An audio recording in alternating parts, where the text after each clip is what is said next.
Hello, my friends. Welcome to Lindy's Magpie Reads. I am in Vancouver for the Writers Fest, and I've attended 6 events so far. This is Thursday morning. I want to tell you a little bit about my experiences, and then I'll tell you also about some of the things I have been reading and finished reading lately. So, start off on Monday evening. The big event at the Writers Fest is normally or usually a gathering of the shortlisted authors from the Giller Prize, reading from their works. And because of the controversy surrounding the funder, Scotiabank, that event was eliminated, and they had the Writers Festival had a second event planned in its stead. And I heard about it early this spring before they even announced which authors were going to be coming to the Vancouver Writers Fest. The opening event was going to be authors honoring Alice Munro. And then her daughter, Andrea, revealed things that happened in the family, unsavory things. And so they came up with Plan C for the opening event, and it was fabulous. It was called Finding Joy Amid Turmoil. And they had 8 authors. Most of them wrote things especially for this event, short pieces, talking about answering this question, which I'm sure authors get asked that all the time when they're at events. Anyway, the host was Elamin Abdelmahmoud, and he's a really funny guy. He really set the tone. The first author to come out was Thuy, and she talked about how when she was still in a girl, or maybe 13 years old, and their family was living in Montreal. They were refugees from Vietnam. They were very, very poor. And an uncle lived with them. He was about 20 years old. He was going to university, and he purchased the first book that this family was going to have in their house. And she went with him to the bookstore to buy this book. He was going to spend $12. So I think this was happening sometime in the mid-'80s. And the book that he bought was The Lover by Marguerite Duras. She talked about how this book, they read it so many times. She knew the book by heart. It was the only book that they had. It was just so precious. And she said that it also taught her how to write. And because I read that book this year and had some challenges with it, I was so intrigued to hear her reaction to it. And another event that I attended at the festival, one where Dionne Brand was talking about the necessity of breaking narrative, really got me thinking more about Marguerite Duras' style and what she was doing in that book. Anyway, that was a very uplifting start to the rest of the evening. Tanya Talaga came up, and her book is talking about residential schools and genocide, children dying.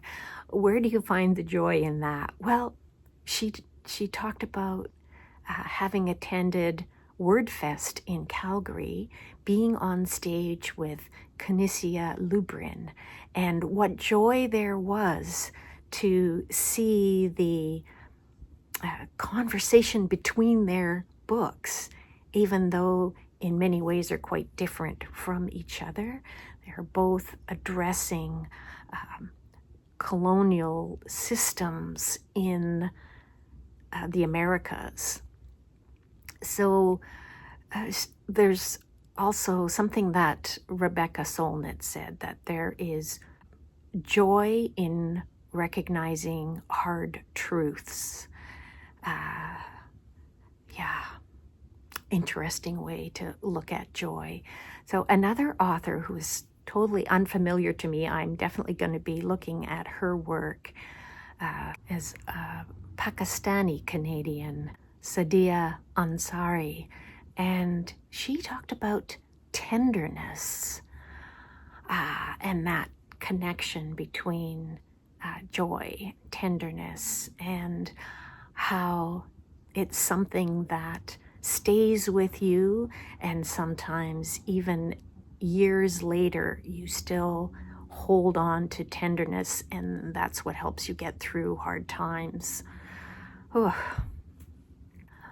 Roddy Doyle talked about being a student at school, and how when the teachers were violent with them, the joy came in fellow feeling, looking at other students and knowing that we're all in this together. Heather O'Neill, she talked about the month that she spent in Palestine. She left just before October 7th last year, and she was there to find out about the experience of girls and women amidst war. And when she left, she was held in interrogation for a couple of hours. She was told that there was no seat on her departing flight. They were asking her what she was writing about. She didn't tell them what her purpose was, although she read to us from little excerpts from the journal that she kept. What she told them was that when she was a child, the first time that she saw a Shakespeare play, it was A Midsummer Night's Dream, and seeing a man transform into a donkey made her realize that magic is possible in this world. She said at that point, the interrogator stopped her and said, "You can go. There's nothing political in your writing." And O'Neill said to us, "Of course, all writing is political." I've talked about her new novel, The Capital of Dreams, just recently on one of my videos. And that story is about a girl coming of age amidst war. John Vaillant was one of the authors that night, and Andrey Kurkov from Ukraine was supposed to be there as well, but his plane was delayed. And so they had Conor Kerr, who's an author with a book that's shortlisted for the Giller, Prairie Edge. I've talked about that in a previous video as well. Anyway, they had him come out and read something that Kurkov wrote about New Year's Eve in Kyiv with bombs falling. And the evening ended with Bill Richardson. He was talking about his interest in other Elizabeth Taylors. So there's the Elizabeth Taylor, the actress, and Elizabeth Taylor, the British author. And it's a really common name. So he did a search of newspapers going all the way back to the 1700s and gave us glimpses of many other Elizabeth Taylors, mostly mentioned for either being involved in crime or having been affected by crime. But he also got AI to create images of these past Elizabeth Taylors, and artificial intelligence always made them look like Elizabeth Taylor, the actress. He had some slides up There was an Elizabeth Taylor who was a suffragette, and there she is marching in the street, 5 times taller than all of the men and other people marching behind her. There was another Elizabeth Taylor. Bill Richardson had said to put her in a ballroom, and AI was thinking of a different kind of ballroom with all the little multicolored plastic balls.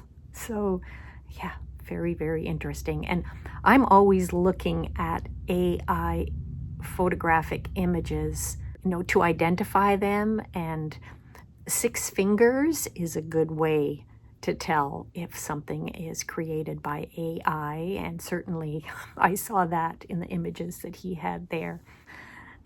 And another fun project that Bill Richardson has been working on, he's put together a series of images of tea towels in Canadian kitchens that he has taken from real estate listings online.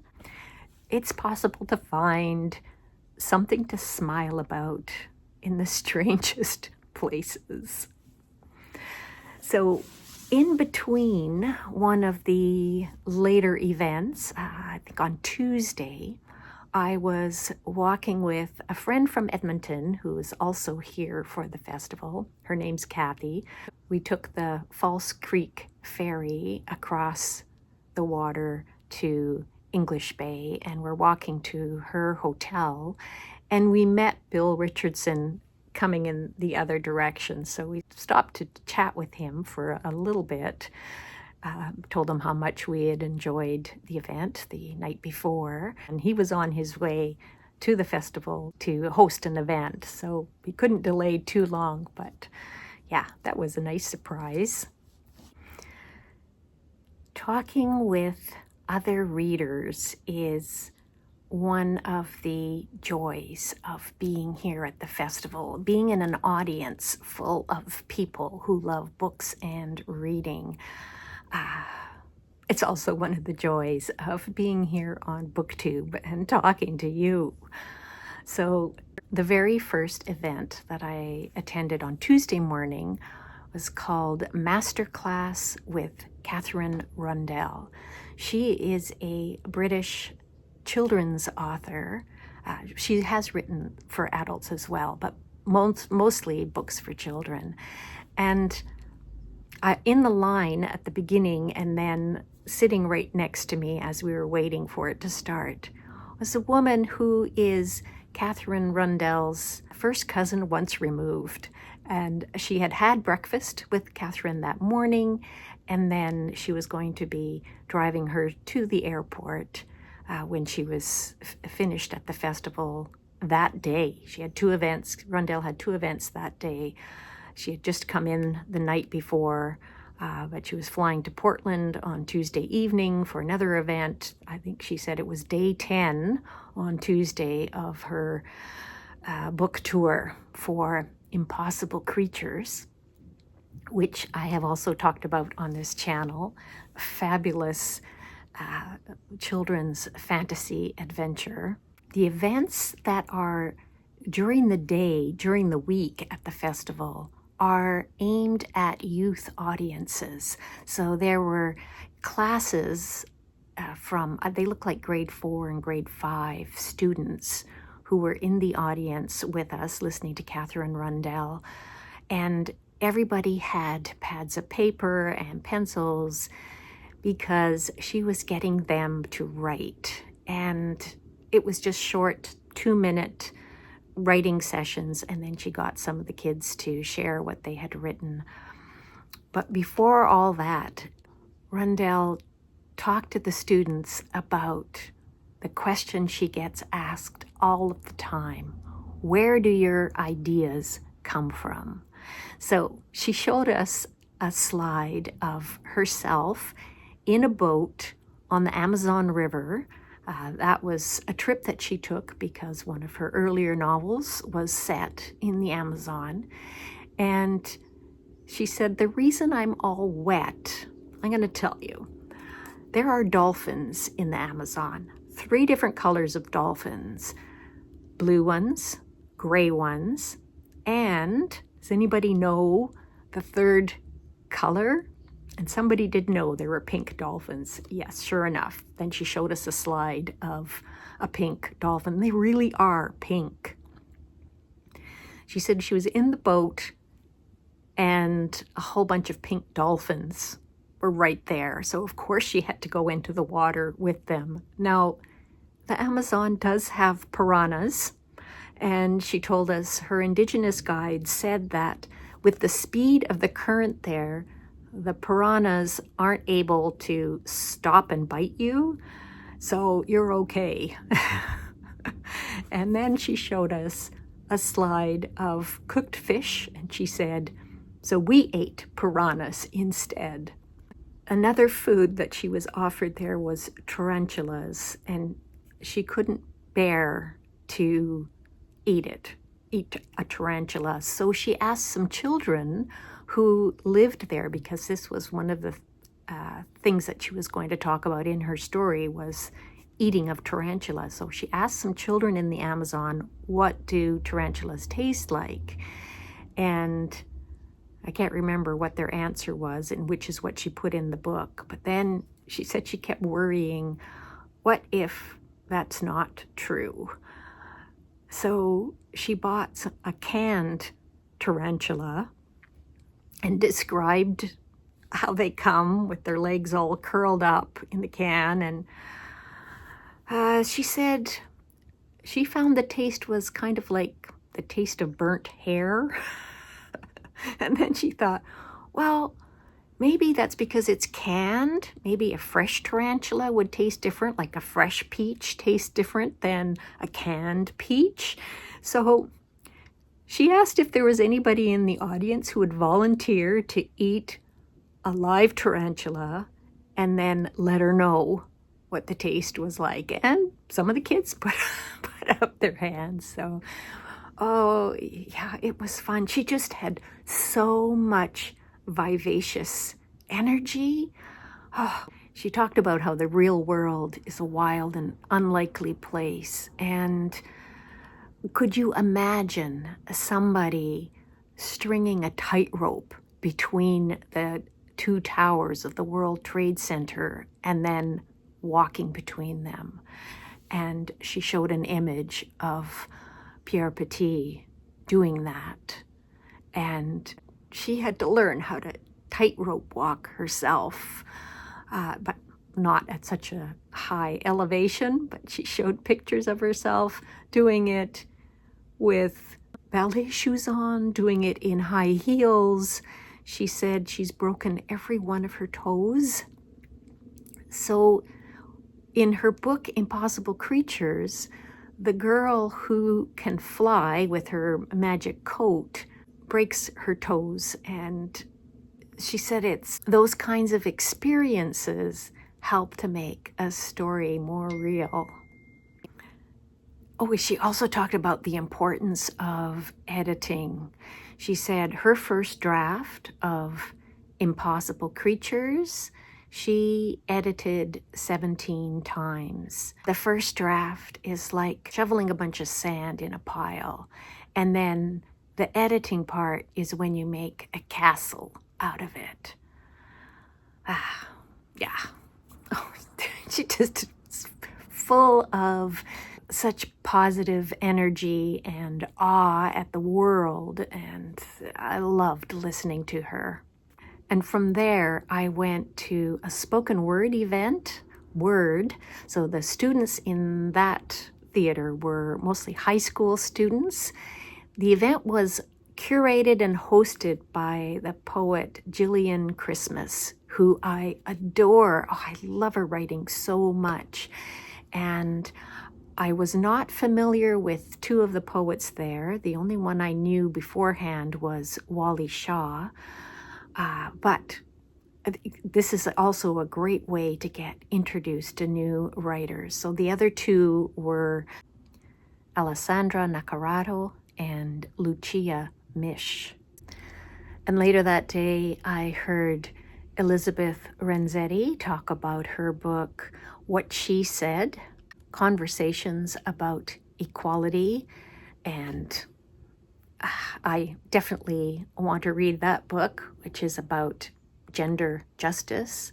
So yesterday it was Dionne Brand. She was in conversation with Kimberly Bain, and her latest book is called Salvage, Readings from the Wreck. As I mentioned earlier, what she had to say about narrative and how in Western literature there is an arc that's expected.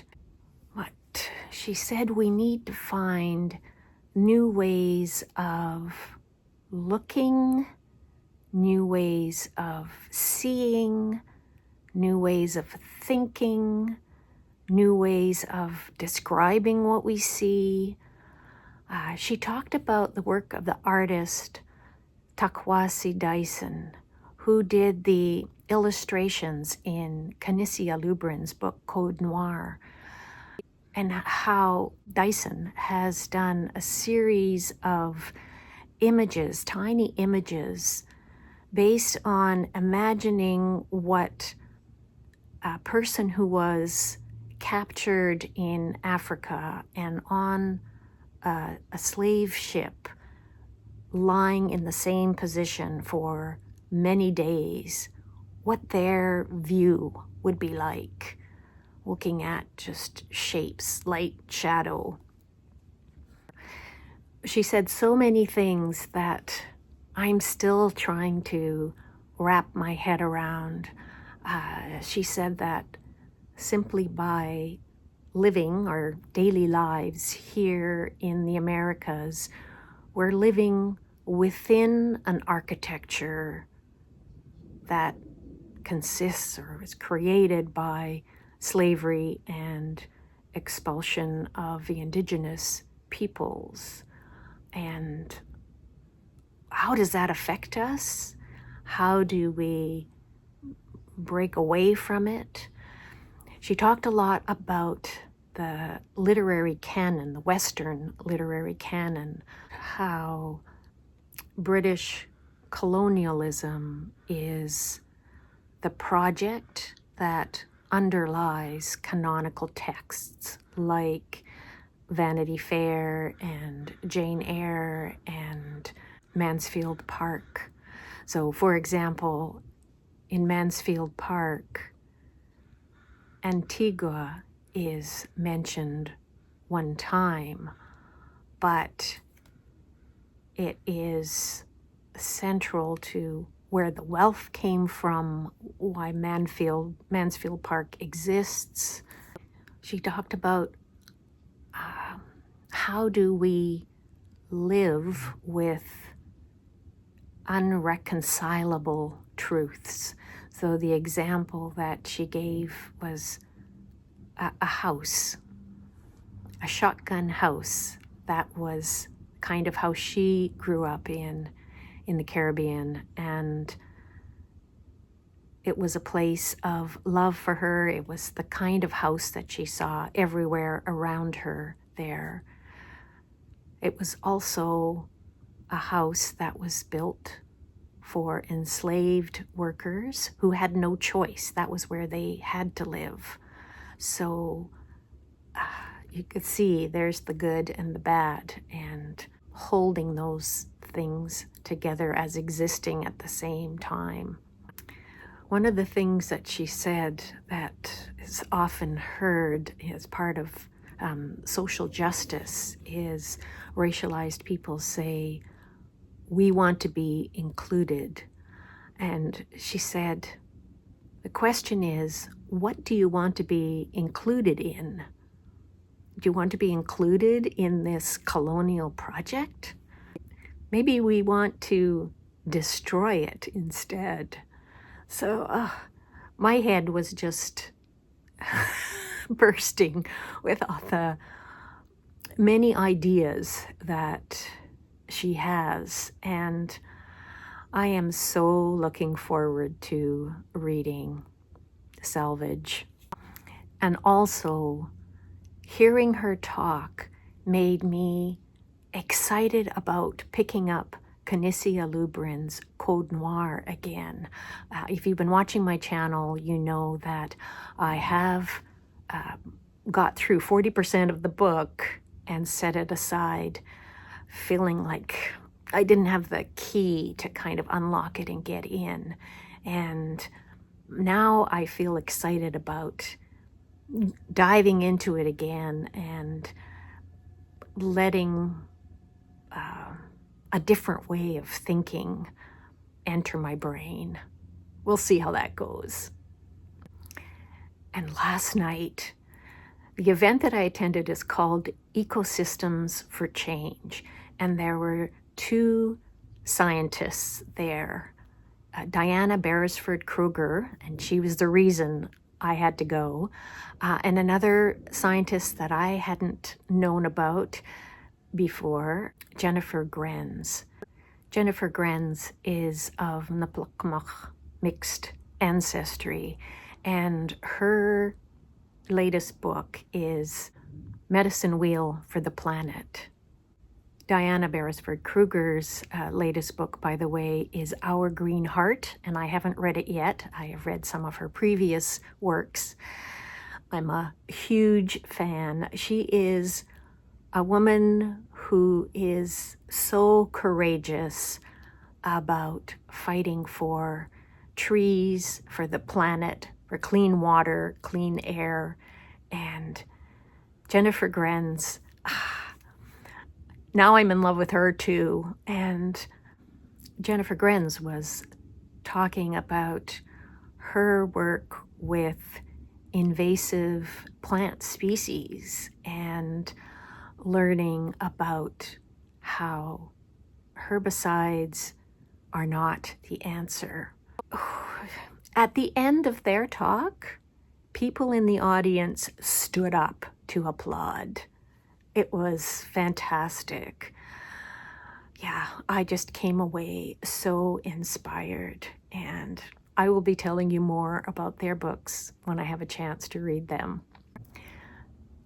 Okay, now on to the books that I have finished since the last time that I uploaded a video, starting with a picture book about trees, Little Pine Cone, Wildfires and the Natural World, and it's by Joanna Wagstaff with illustrations by Julie McLaughlin. Julie McLaughlin won the City of Victoria Children's Book Prize for this book last year, which is the reason why I picked it up. Wagstaff is a meteorologist and TV science host. So this is a science book told from a pine cone's point of view. Very cute little pine cone with spectacles on. Look at the fire reflected in pine cone's eyes there. What happens to a pine cone in the fire is explained on this spread. Suddenly, an ember landed on Jackie, and she started to feel warm. This warmth melted the wax that kept Jackie's scales closed, and dozens of tiny seeds floated to the ground as her scales opened up for the very first time. Here you can see a seed underground starting to sprout. The seasons going by. And in the final image, we see that Jackie has become a beautiful little pine tree. Look at her glasses there. It's adorable. There are also pages earlier in the book talking about how forest fires are fought and how they affect people. What a great book to share with children about wildfires, whether or not they are directly affected. It's certainly happening in many places, not even just in North America, but around the world. And I'm staying at my friend Kathy's apartment here in Vancouver, and she had this book out from the library, The Lost Soul by Olga Tokarczuk with illustrations by Joanna Conejo. And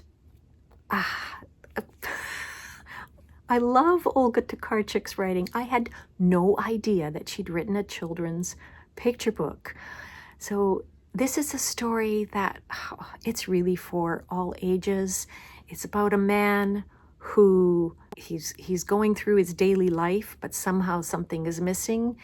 And a doctor tells him, it's your soul, you've lost your soul. So he goes to a quiet place and stays there until his soul catches up with him. And the soul is pictured as a little girl. I'll show you these gorgeous, gorgeous images done with pencil. And the story itself is mostly just on this one page, and the rest is told with the images. A little bit of color starts coming in.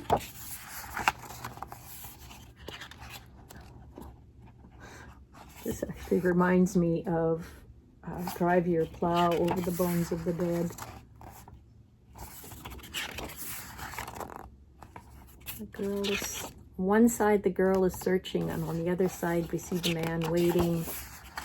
And things are growing up around him. There she is. There's the road to the house.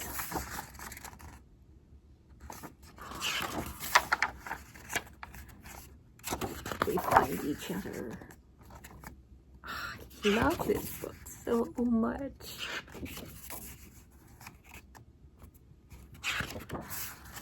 Wow. Highly recommend. And now on to audiobooks. The last two things I'm going to tell you about. I listened to At the Sign of the Rook by Kate Atkinson. This is the 6th in the Jackson Brodie series. It's farcical, just very fun. It's mostly set in this English manor house, Burton Makepeace house, which has been partly converted into a hotel. And the matriarch of the place, Lady Milton, is not pleased. Here's an excerpt. The east wing attic that had once housed the servants was now part of the hotel, the cheaper rooms. To make them ensuite, odd-shaped shower cabinets had been wedged beneath the eaves. There was barely room to stand up in them. Lady Milton failed to understand the modern obsession with ensuite. Nothing wrong with walking down the hall with your sponge bag in your hand. I agree. Why? Why do you need your own bathroom? So the reason that Jackson Brodie is there is because he's investigating an art theft. And the same weekend, there's a murder mystery weekend event happening. So guests have come for that. And there's a big snowstorm and people are trapped inside. And there's a psychopathic killer who's escaped from prison. So yeah, you can just guess the shenanigans that ensue. And finally, I just finished listening to Empty Spaces by Jordan Abel this morning. So I am still processing. I did not bring the physical book with me, and there are a number of places that I've bookmarked in the audiobook that I want to go back and see how it looks on the page. It's such an unusual style of story. This is the kind of writing that Dionne Brand was talking about, breaking narrative, because there aren't any characters except maybe the land, which is the main protagonist. We hear about bodies with fingers, bodies with claws, bodies with antlers, but they aren't really distinguished. As the story goes on, there's less of forest and rivers and rocks and more of cities and concrete towers and bodies falling from towers. I felt myself reacting emotionally as I was listening. So I would get visual images like in that passage, which repeats periodically, bodies falling from concrete towers. You know, the image that I had in my mind was the destruction of the World Trade Center towers. So the book it's like a really long poem to me, that is just another way of experiencing existence, I guess.